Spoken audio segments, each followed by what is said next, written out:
Happy New Year, everyone. Welcome to Bravo and Blaze. I'm your host, Jenny Blaze, and we're going to go through a review and recap of the finale episode of The Real Housewives of Salt Lake City, Season 4. If you are watching on YouTube, you can see that I am joined by my co host, the lovely life size cutout of the Countess, Luann de Lesseps, behind me. Here on YouTube, we also have visuals to follow along for the podcast, which is available on Spotify, Apple, Google Podcasts, iHeartRadio, and wherever you get your podcasts. Make sure you are following, subscribing, leaving a 5-star review for the podcast, liking and commenting on YouTube, and sharing with anyone you think may be interested in joining us. Don't forget our social media handle is at Bravo and Blaze on Twitter, Instagram, and TikTok. On YouTube, our channel is at Jenny Blaze. And if you are looking for ways to support us here at Bravo and Blaze, you can check out our merch at bravoandblaze.com. We have a whole collection dedicated to Salt Lake City. Team Vaulter, actually, may he rest in peace, was one of my first pieces of merch ever that I created. But also, if you are someone who shops on Amazon, please refer to my Amazon storefront from the link in the show notes to see all the products I mentioned in my stories and on social media. As an Amazon affiliate, I earn commission off anything you purchase 24 hours after clicking the link. Your support is greatly appreciated. Also, I just love recommending products that I truly love. Before I begin, just as a disclaimer, I'd like to remind everyone that this show is for entertainment purposes only. This is by no means an avenue or vehicle for anyone to bully or attack anyone. We are simply here to connect, express our opinions, and blaze. Also, I'm assuming if you're watching this video, you've already watched the episode. So if you haven't watched yet and don't want spoilers, I suggest you go watch the episode first. So let's get into it. What a way to kick off the new year. As I mentioned, last night was the season finale of Real Housewives of Salt Lake City, Season 4, Episode 16, Mysteries Revealed. The episode description is: on their final day in Bermuda, Heather receives a devastating phone call with incriminating information that affects the rest of the women. Meredith remains in hot water for her role in the rumors about Angie. A bombshell about Heather's black eye is revealed. Someone in the group is exposed, and the women must decide whether they will cut ties or accept past mistakes. Just as a reminder, the last episode we ended with Heather and Whitney fighting at this dive bar and Heather running off, Angie K almost falling over at the bar, and Whitney chasing after Heather yelling, "You exploited my vagina," or something like that. So that was awkward, but we start this finale episode showing, they show Heather on the beach talking to people. We don't know who they are yet at this point, but then we see Monica and Whitney wake up in bed together and just kind of, reminiscing about the night before. And Monica tells Whitney that Lisa called her dramatic, which sparks kind of a little feud later on. But we do see a scene between Heather and Whitney where Whitney apologizes and, they're talking about, if I had to describe that scene, honestly, it felt like two people who are not actors who are trying to act. Somebody told them to make up and they're just going through the motions. At least that's how it felt watching it. But then after that, we see the women go on mopeds, and I found it to be very strange that Meredith hasn't driven a car she doesn't even remember how long. Ah, Meredith is my MVP, and I'll get to that later. But the two ladies split up. We have Heather, Monica, and Angie shopping, and we have Lisa, Whitney, and Meredith shopping. In this scene, we see that Angie and Heather are like, "Oh, I forgot my card or whatever." So Monica's like, "Guys, I can pay for it." Turns out, we found out last night on social media after the show aired that Heather never paid Monica back. And Monica was saying on her IG Live last night that Heather can just take it off of the bill that she owes her, which I feel like was not a very intelligent move on Monica's part, because they're in a legal battle right now over this bill. And if they were to submit this as evidence in court, I feel like this is almost like an admission of, yes, I do owe you money. Wait! That's so true! This person said, did Heather pay you back for the money you owe on, like, no, Heather, if you're watching this, or if actually Andy too has something to say to you, Heather Gay, you have me blocked actually, but if you are watching this or having one of your friends watch this for me, you have not paid me back for Bermuda. Add it to the $2,000. Just deduct it from the $2,000 I owe you. Also, you owe Andy $100 when he did your glam in Palm Springs. Yeah. So I don't know what she was thinking with that. But I also, in that moment, like I've had these weird moments before where I've been on both ends in this scenario, where I've been the friend that has a bigger budget to spend, but I've also been the friend who has way less of a budget to spend. And it is always kind of awkward. And this is why I just think if you're gonna like hang out with, have a group of friends that you're close with, I feel like you should probably have similar budgets just to like make things easier. I don't know. Nobody talks about these financial dynamics in friendships. And I would love to get someone like the millennial, what does she call herself? The finance millennial expert or something, Mrs. Dow Jones. I would love to get a financial expert to talk about that someday, just for my own purposes. But anyways, we see 1 hour later, Heather gets the call. And it's like, oh my God, are you kidding me? I feel like Heather was acting. Like 100%, don't get me wrong, this bombshell of Monica being reality Von Teese shook me to my core and still shakes me to my core. I found out shortly after the premiere aired. And to be honest, like I was like, no, please do not be true. I did not want to believe it. I didn't want to believe that was true because that is so insane to me. And I actually interacted with that account when it first started. And I have a story because of my very toxic interaction with Reality Von Teese back in the day. It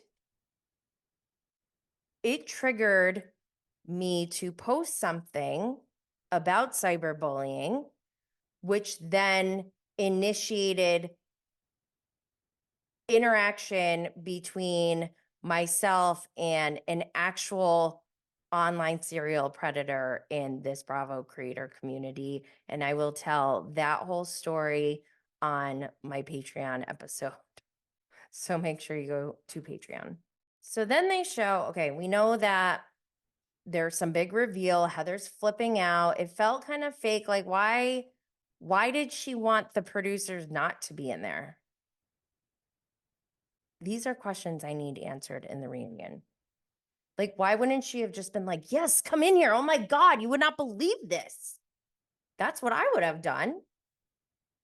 Right? I don't know. It's kind of weird. So then 4 hours later, they show them all getting their glam done. And they go to this Bermuda Triangle themed dinner. And so the tables are in a triangle. They have those weird dolls from that event in where they were wearing bonnets. And those dolls were creepy then. They're still creepy and they need to like go away. So, bleh. But this is where at dinner, Heather's like, I got a great idea. Let's play this game where we, since the theme is Bermuda Triangle, why don't we ask questions about mysteries of one another or whatever? And so that sparked this argument between Whitney and Lisa, where Whitney brings up the fact that Lisa called her dramatic, which Whitney found out from Monica. So they go back and forth. It was just like ping pong. Dramatic. Then it's Meredith's turn, and Meredith decides to call out Heather for not backing her up or supporting her when everyone was coming at her for these alleged rumors that are being spread on this, fake account or whatever. So you can kind of tell watching it back the second time, third time, Heather is trying to find an articulate way to expose Monica and like segueing it somehow. And Lisa even says, she's like, I don't think this is going anywhere. Like, let's move on. Because Heather's like, don't forget, Heather knows the information about Monica. She hasn't said anything yet. Meredith is calling out Heather, like, why did you back up Monica? And why didn't you back me up? And Heather's like, yeah, Monica, why did we believe you? But it wasn't going anywhere. So Lisa's like, let's just move on. So then Heather takes a more direct approach and speaks directly to Monica. And that's when Heather says, I know who you really are. Then they flash back to 2 hours prior to that, where Heather's on the beach, which I need to know why they chose the beach. I hope they answer this in the reunion. But we see Whitney come out, then we see Lisa, then Meredith, no Angie, by the way. And this is when Heather tells them all that Monica's reality Von Teese, and their reactions, I think, were genuine and authentic, because that was the same reaction I had, knowing that I had not just interacted with this account, I saw what this account was doing at the time. And I was really disturbed. This account was the only account that I've ever restricted. I've maybe blocked a handful of accounts before, but mostly I don't even unfollow people. I just mute them. Some people are a little confused with who's Tanisha. So Tanisha used to do Jen Shaw's glam. She now does Heather's glam and was friends with Monica. How I will start this off is by saying our reputations in this city precede us. If you've known me, if you've worked with me, if you've been around me, you know my character. If you know Monica, if you've experienced Monica, if you've seen what she's capable of,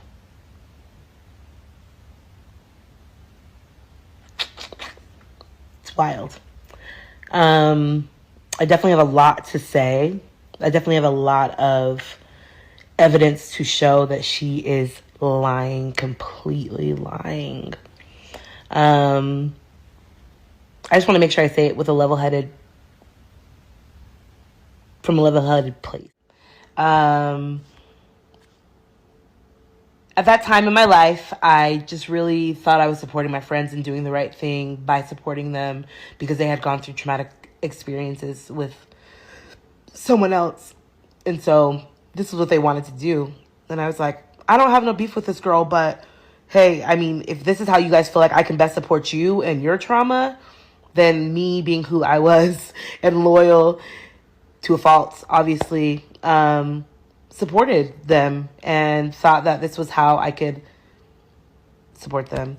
As my career started taking off, I fell more and more back from that group of people, Monica, and stopped wanting to hear about it, and it's just what it is. And then that screenshot that was shown, like, we're in Holiday, give us Heather's address. Her and Koa would literally go and sit in Jen's freaking neighborhood for hours. We would always be like, girl, what's the freaking point? Like, go home. And she would always try to figure out all the ladies' addresses and stuff. But I'm like, Heather's my new client. I'm not going to tell you her address. Like, what? I know what you're capable of. And now you're doing it to me in real time.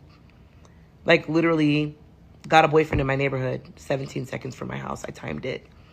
Like, I literally had to file a police report because the girl likes to go to people's neighborhoods. And because I knew what she was capable of, I freaking filed a police report. Like, this girl knows no bounds. Like, she knows no bounds. She knows no bounds. And we see Heather just trying to put the pieces of the puzzle all together. She said she went to go get a gift card for Monica from Beauty Lab. There were 3 different Monicas with 3 different accounts in there. One of the accounts never paid their bill. So that was a red flag for her. Also, then she starts asking Tanisha because she's friends with Monica, and they show clips of all of Monica's suspicious behavior, just like her knowing all this information about everyone and her talking about how she would make it. She said, I would make a fake account or whatever. So then Heather, they share the screenshots and all this evidence sent to Heather. And in this moment, I'm like, not expecting this. But then I see my interview with Murillo on the screen. And that is like a highlight for me in 2024 already. But what's hilarious about this is that the title of the interview was called Who Got 5-Fingered? Who got 5-fingered? Oh my gosh, this is hilarious. Okay. So then the women are obviously all upset about this. This is very disturbing on so many different levels. One, did the producers know? If the producers knew, let's say they didn't know, then they got super lucky with this amazing storyline. But if they did know, it feels kind of gross. But also, if they knew, then that means they made a conscious decision to essentially break the fourth wall. One of the parasocial relationships that has derived from this franchise is now in this franchise. This is Inception, guys. This is insane. This has never happened before, at least to my knowledge. I don't think this is a good precedent. I don't think this is setting a good example for some people who want to be housewives someday. Like, this is basically giving people permission to do crazy things to get on the show. And I just don't like that. I don't like that it brings out the ugly side of human nature. I would rather not see that on Bravo. So anyways, Heather, going back to the dinner, Heather calls out Monica. At first, you can tell Monica looks definitely caught off guard, but she denies it at first. She's like, that's not me. And then Heather's just going even harder in her. And you can tell Heather, like, she really brought it. But then Monica starts to confess essentially. And a line that Heather said that stood out to me, that was like kind of funny to me, is Heather goes, you think you can sit at our table and us celebrate your birthday? Mine thinking, wait, so does that mean it's not a possibility for all of them to be at a table with me to celebrate my birthday someday? Should I take that off my vision board? I'm just kidding. That's not on my vision board. But it is weird to have like someone from the parasocial world be sitting there with them, right? This is a part of Bravo and Blaze that I'm still navigating right now. Like, where is the wall? It's all becoming gray now. So that, and Lisa also makes a statement saying that Monica stalked Jen Shaw. And then last night, Monica released a video of her putting like fabric over her head and like driving by Jen Shaw's and saying like, this is me driving by Jen Shaw's. And I'm like, what's going on here? Like, this is chaotic, guys. This is what I'm in Make disguise. me a matchmaker, make me a match. Driving by Jen's house. Low key, I think I might have found my father's actual descent. But I loved the part where Heather's like, you were on the security footage at Meredith's shop. And then Meredith jumps in, and the energy that Meredith delivered just, I'm loving Meredith this season. She's like, Monica, we have security footage of you from my store. You said you had never been there. And that is creepy. Like, it feels stalkerish. Okay, this feels too close. This is not cool. So Monica finally confesses to being a part of that account, and that the purpose of the account was to take down Jen Shaw, but that the other women were just collateral damage. And she starts to downplay the impact of this account on the other women. Like, we know, if you guys are not familiar, like, this account, when it started, was relentless in just bashing Jen Shaw, trying to take her down, to the point where I was like, this is not normal behavior. And that's what scared me about this account. I was like, how is this person like a fan when they're like dedicated to just attacking someone on the show? And I didn't know that this was all going on. At one point, Angie chimes in, because let's not forget, Angie wasn't on the beach. So she's like, wait, what? What's going on? Angie chimes in, and Monica insinuates that Angie may had some involvement with Reality Von Teese, but Angie did admit to liking posts or laughing and things like that. And so the producers showed screenshots of Angie interacting, but it was just like laughing at everything she was, Reality Von Teese was posting and stuff. They even, which is so shady, they even threw in a comment about Angie H and saying that Angie H was desperate and thirsty. Oh my God, they're so funny. But at one point, Angie got up and picked up like a vase of flowers as if she was going to throw it. And Monica's like, yeah, go ahead, throw it, throw it. I was like, oh my God, what is she going to do with those flowers? That was wild, but she wound up putting them down. And so as Monica is defending this account, Reality Von Teese, she's saying, all these ladies were fans, number one fans. And I just like cannot believe this is happening.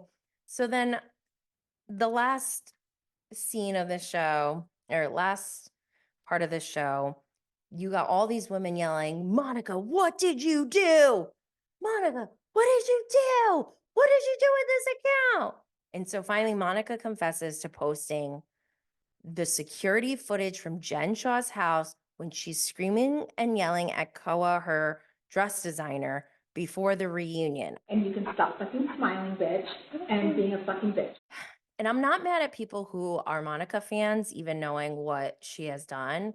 But you have to understand, like, how creepy this is. Like, Jen Shaw, and you can go back to the interview that I had with Murillo, where because he was Jen Shaw's personal assistant and is still close friends with her.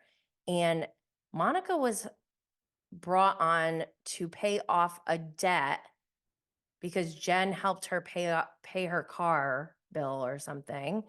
And Monica was given the task of setting up security cameras in the house. And Monica had all the passwords and everything. And she used this against Jen Shaw. And granted, I get it, like, people are like, yeah, but she was doing something bad. And like, yes, but still, I feel like that is stuff that should be left to law enforcement. For example, in this creator community, there is another creator who has actually committed crimes, cyber crimes. And some creators were like, they were like grouping together, like, let's go live and let's expose them and blah, blah, blah. And I had to beg them. I was like, guys, please do not do this. Let's leave this to law enforcement because this is getting dangerous now. Like, what if Monica, like, essentially took it upon herself to be a vigilante and to go undercover? Like, that's dangerous. That's dangerous for cops to do. Why? Why would you think that's safe for you to do? So that's just me. And I know, whatever. So I'm not mad at Monica fans, but I'm still creeped out by this. So Monica confesses to that. And then she just basically starts justifying her involvement with the account, saying that there were other people who also ran the account, but she didn't deny it. I mean, she did deny it at first, but then she did confess to it.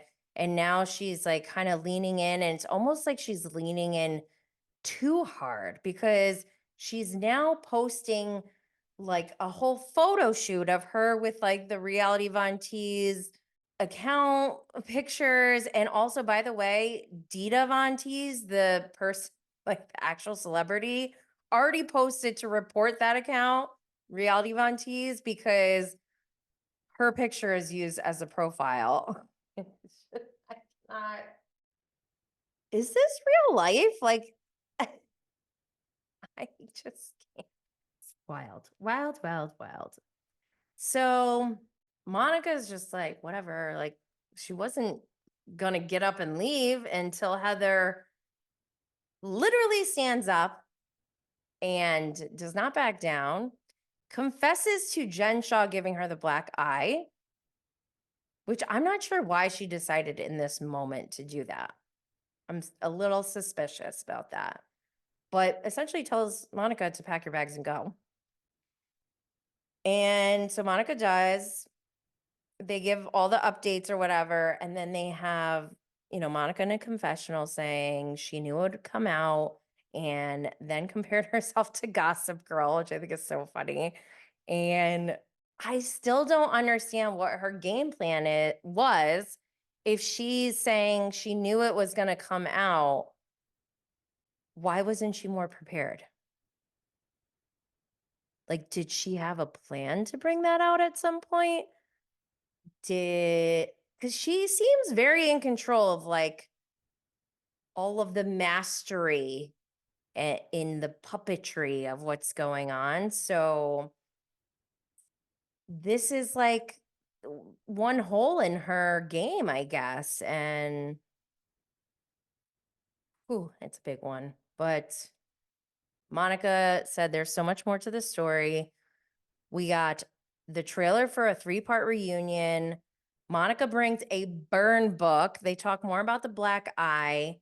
And don't forget at BravoCon, they did not host a panel for the Salt Lake City women because they said it was too close to the reunion. So this reunion better be amazing. Okay. Last night I went live and I took a lot of notes because everyone, this was a lot to take in.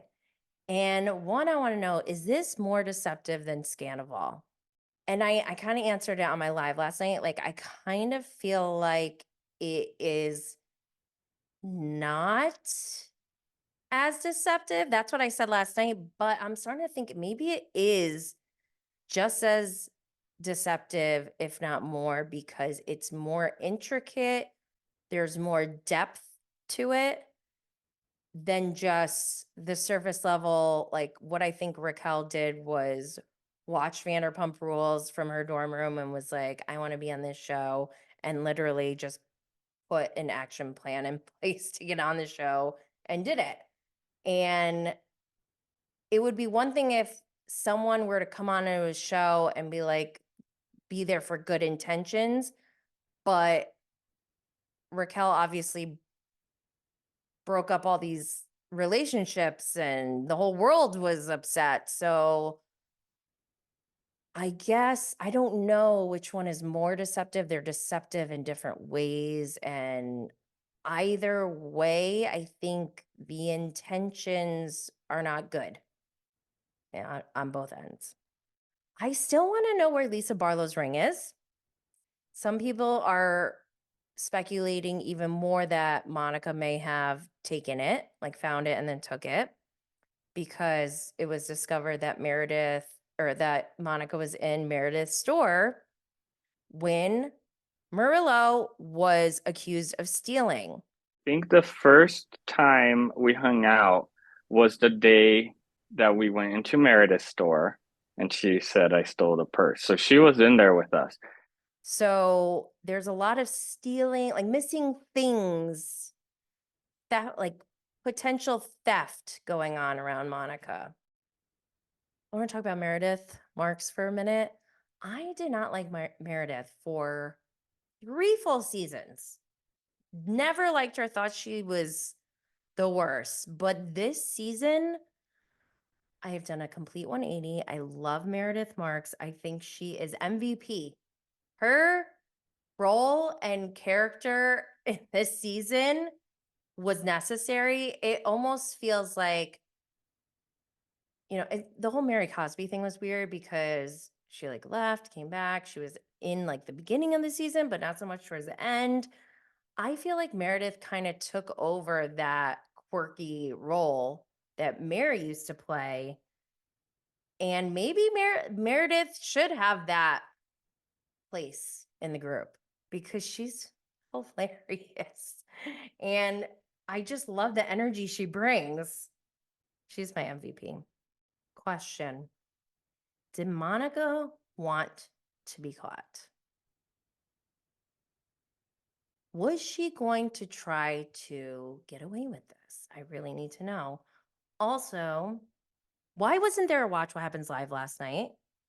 If in history of all the Watch What Happens Live, like we probably could have done without some of those episodes if we could have had a jam-packed Watch What Happens Live last night, because holy crap.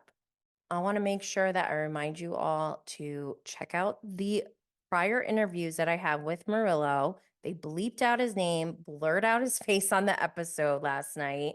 They're putting in so much effort just to not mention him, but he does play a big role in all of this. So go check that out. That's everything for today. Don't forget to sign up for Patreon or subscribe on Instagram to get access to bonus content where I will give you all the story on how my interactions with Monica's burner account initiated interaction with our very own cyberbully / serial online predator in the Bravo creator community. Make sure to check out merch on bravoandblaze.com. Don't forget to subscribe, follow, like, comment, and leave a 5-star rating for Bravo and Blaze. Your support means everything and helps this show continue to grow. Have a beautiful week, y'all, and stay lit.